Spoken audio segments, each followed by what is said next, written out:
young girl died in the residence of a serving minister.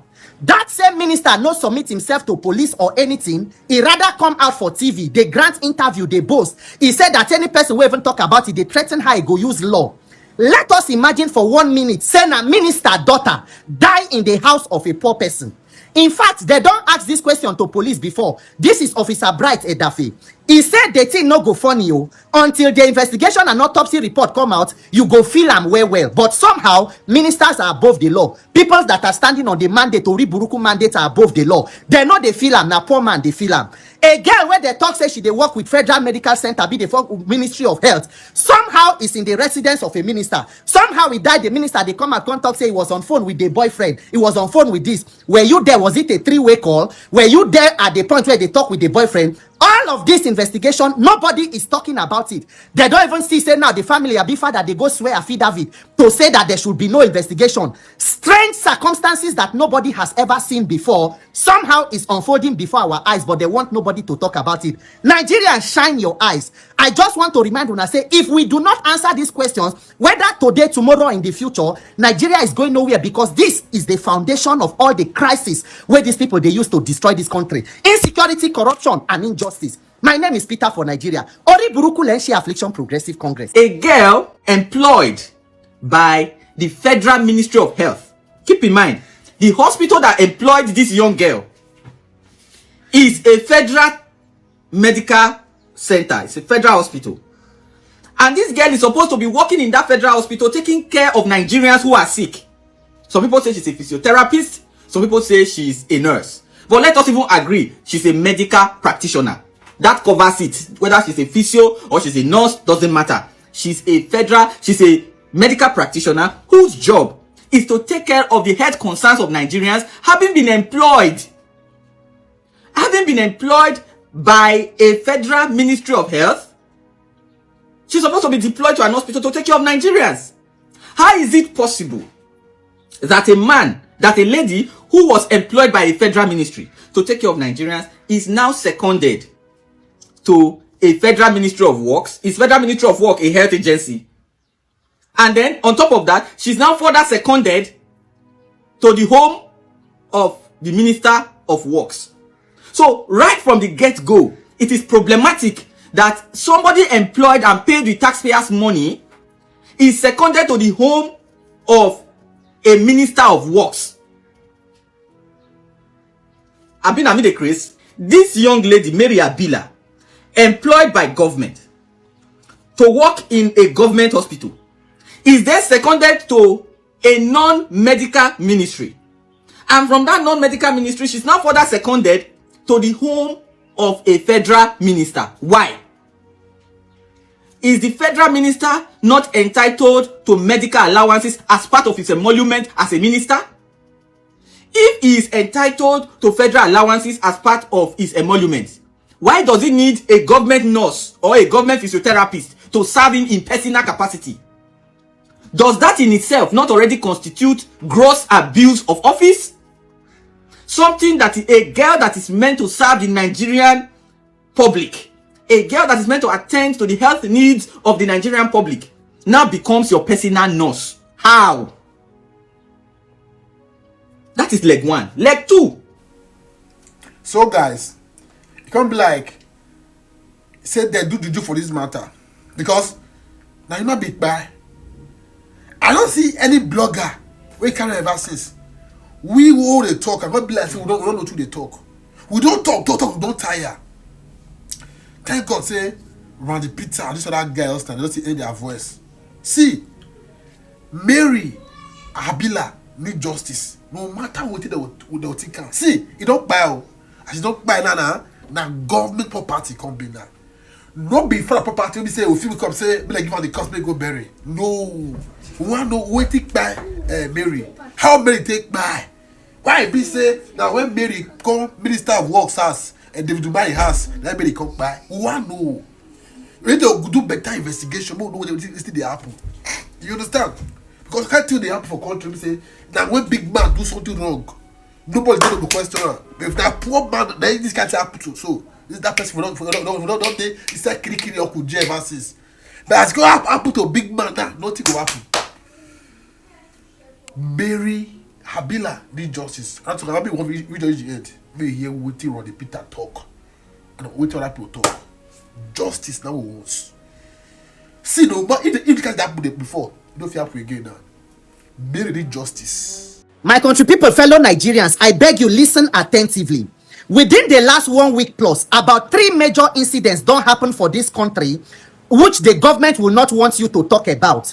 They want everybody to quickly move on because they have a master class in cover up and moving on. So there will be a lot of distraction and confusion. It is a good ground for manipulation.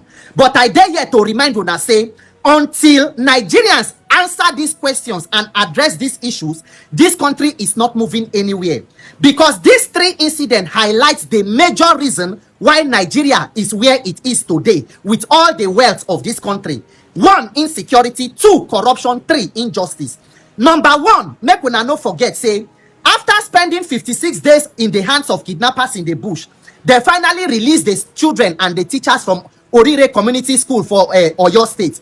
After all the back and forth, some people with the ask say, what really happened? Were they rescued or were they released? Some people say it's not important. The important question is that they are out. Government released video of army. These people, they do combat exercise and all that. Well, anyway, the governor of the state, Engineer Seyi Makinde, come out to publicly call, say he wants an independent investigation. He called on United Nations, say make independent organization investigate the circumstances surrounding the kidnap and release of those children. That is the governor of the state, who according to them is the chief security officer of the state, with all the information available to him, is casting doubt as to the exact incident that led to the kidnap and rescue of those children. That he does not trust even the Nigerian government's own information. He is calling on independent investigation. The governor of the state. The Senate, they quickly say no, they no go agree. Everybody, they try to see how they go deflect and ensure that waiting the governor talk should not stand. But the Oyo State government is insisting that they need an independent investigation. Make una not forget, say the same day they carry children from Oyo State, they also carried about 40 children from Mosa community for Borno State. Borno State, which is the home state of the vice president. Somehow that news did not stay in the limelight. It was Oyo State. Somehow the same insecurity were under Jonathan. Tinubu said the responsibilities stop at the desk of President Jonathan. He should resign. Under this one, APC Affliction Progressive Congress people, they say that it is due to the irresponsibility of the state governor. Anyway, Punch the report now say some of the teacher, one of the teacher where they interview talk say that nobody said they go rescue them. That the terrorists don't already release them, can't keep for somewhere before government can't collect them. That is according to Punch report. So when people were asking the question, is it release or rescue? Some people say there is no need. Until they answer the questions, Nigerians will never know the secrets and what exactly we call insecurity and kidnapping in this country. The country cannot move forward. Number 2, somebody came out and accused the chief of staff to the president about corruption, about how they were able to open a so-called fake agency under the presidency with all of the calisthenics wey happen, get accommodation for federal secretariat. Somehow the president rush come out and say he don't clear the chief of staff, who was the person who the so-called fake DG kept mentioning, and then he said that we have told ICPC to now investigate. So now they don't carry the so-called fake DG, their own DG. It can't be like saying now only him now in did this thing. Any investigation where does not involve the chief of staff taking himself out of that office and submitting himself for independent investigation is a waste of everybody's time. So after you as Chief Tinubu don't come out and talk, say you have full confidence in your chief of staff, are you expecting the ICPC to come out and give a report that counters what you have already said? You people are deceiving yourself because Ori Buruku Lenshe, Oshi Lenshe, all of this whitewashing where when they try to do, it is all an exercise in futility because the corruption is grand and it will continue because now the one way boss now they talk about. Number 3, a young girl died in the residence of a serving minister.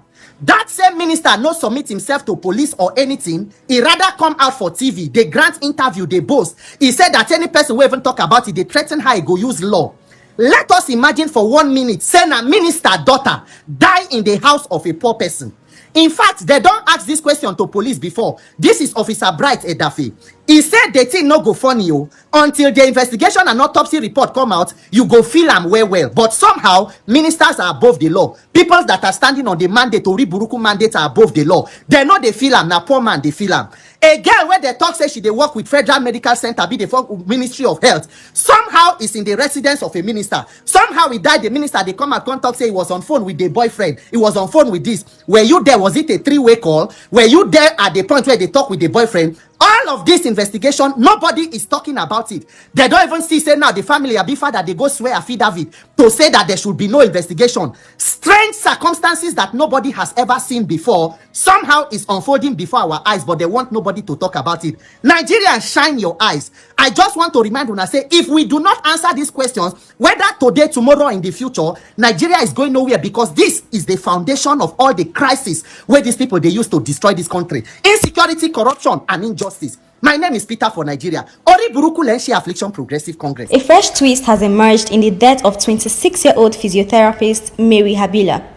Now, the Northern Youth Council of Nigeria has given Minister of Works Dave Umahi a 7-day ultimatum to resign or face nationwide protests. The group says Umahi should step aside to allow what it describes as an independent and transparent investigation into Habila's death. It is also urging President Bola Tinubu to suspend the minister immediately and wants the Nigerian police force to invite him for questioning. The council is further demanding an independent autopsy, insisting it should be conducted without any influence to determine the exact cause of Mary Habila's death. The ultimatum comes after reports that Habila died at Umahi's private residence in Ebonyi State. However, authorities have not announced an official cause of death, and allegations circulating online have not been verified by investigators. The group warned that if the federal government fails to act within 7 days, it will mobilize nationwide protests alongside other civil society organizations. Meanwhile, Umahi has publicly backed an autopsy, while the Ebonyi State Police Command says a forensic investigation is ongoing. So far, no one has been charged, and investigators are yet to release their findings. Do you think the government should act on the council's demands now, or wait until the investigation is complete? Share your thoughts in the comment section and follow NBG Africa for more stories. So this girl you see on my screen, her name is Mary Habila, and she's a 26-year-old nurse from Nok in Jaba local government area of Kaduna State. This girl died on the 26th June, that's last month, in the residence of the Minister of Works, Nigerian Minister of Works, David Umahi, in Ebonyi State. That's where the girl died. But the controversy surrounding her death is still unknown and unclear to the public, where investigation is still going. An autopsy should be done on the lady, but it seems like her parents are not really good with the idea of the autopsy. They even scheduled today because they filed an affidavit requesting for her body to be released for burial. But there's something wrong. Somebody died like this. Autopsy is needed for investigation, even if you guys are Muslim. We know you guys are not Muslim. Nok people are predominantly Christian, as we know. So an autopsy should be done. Investigation should be done too, to know the cause of her death, because the plan today being 17th of July for her burial to take place, but report says the date has been postponed for further investigation and forensic scrutiny. So we pray that the people that are behind her death, anyhow, anyway, because they said it is inside her room that they broke the room and they found her unconscious. But anyhow, there must be an investigation and autopsy to know the cause of her death. Peace.